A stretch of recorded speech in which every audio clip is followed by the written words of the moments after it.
Fait qu'en ce moment, c'est vraiment travail du sexe virtuel, ouais.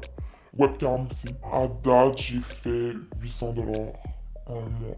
Mais c'est pas comparable à ce que tu peux faire en un mois en salon de massage. Normalement, Manon travaille comme masseuse érotique.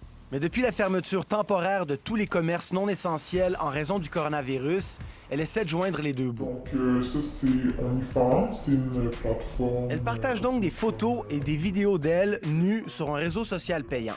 Mais elle craint que ces images se baladent un peu partout sur Internet et qu'un jour, sa famille la reconnaisse. Là, l'affaire, c'est que sur les sites Internet, c'est que ça reste. Fait que ça, c'est l'aspect qui me stresse un peu plus.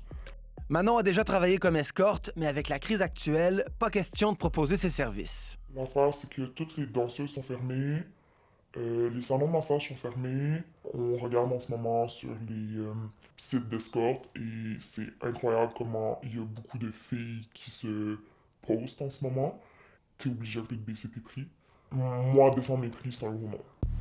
Danseuse érotique et escorte, Chloé continue quant à elle à offrir ses services malgré les risques de contracter ou de donner le virus. Il y a des contacts de proximité, là. C'est le travail avec le plus de contact physique, là.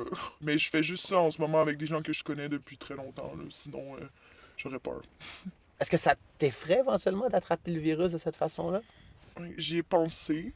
Mais bon, j'ai des bills à payer, fait que, tu sais... L'organisme chez Stella, qui vient en aide aux travailleuses du sexe, remarque qu'elles sont aujourd'hui très nombreuses à se retrouver en situation précaire.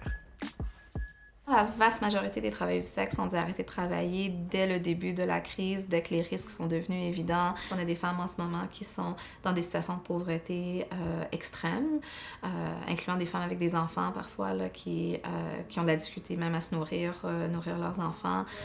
Chez Stella demande au gouvernement d'élargir les mesures d'aide financière d'urgence pour couvrir les travailleuses du sexe ainsi que tous les acteurs des économies parallèles de la rue. On ne peut pas nous laisser derrière parce qu'on considère qu'on ne mérite pas de l'aide du gouvernement ou qu'on n'est pas des bons citoyens. Dès que la travailleuse du sexe est dans une position où le client sait qu'elle a besoin d'argent, c'est sûr que son pouvoir de négociation diminue. Puis on s'attend évidemment avec le temps que ça mène aussi à une augmentation de la violence que les travailleuses du sexe pourraient vivre.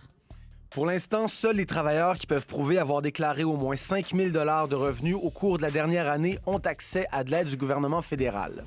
Une majorité de travailleuses du sexe qui vivent des fruits de la criminalité se retrouvent donc aujourd'hui sans le sou.